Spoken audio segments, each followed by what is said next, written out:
big idea with Betabrand is we run our clothing company as an internet company, and so we play by internet rules when doing so.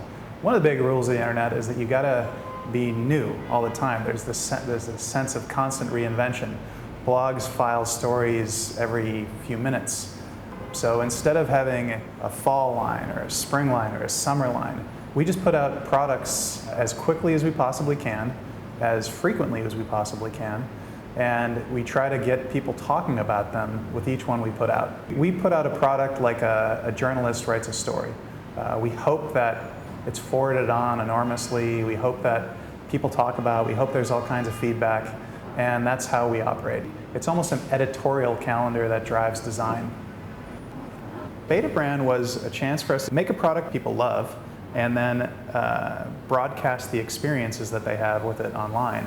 And since it's so easy for us to now take photos or write stories or share, our experiences, maybe there could be a clothing company that has a vast library of what people actually do with the product once they own it. You instantly become an international company when you're an online business.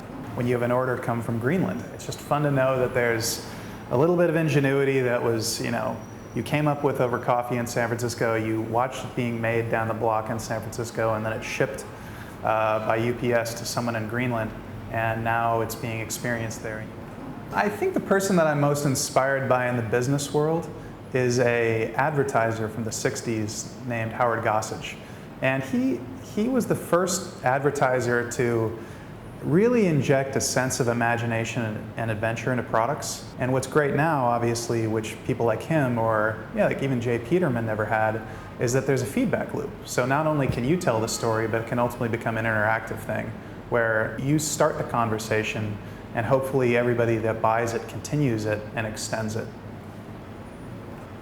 Well, I think a lot of people in the clothing industry are into experience, but they don't sell them in ways that can broadcast it that well. If you have an article of clothing that's sitting on a shelf in a store, that's all the space that's allocated to it. You can't see an enormous slideshow of photos of that product. You can't see what people are like when they experience it. So we are better equipped than most any other clothing company to do that right now. And our focus is so much on what is it like to own it and what does that look like? And hopefully, is it fun? You can go far enough with a startup where you feel confident that it's going to go well, or it'll go far enough that you've got a great thing on your resume. So I don't really worry about a backup plan right now.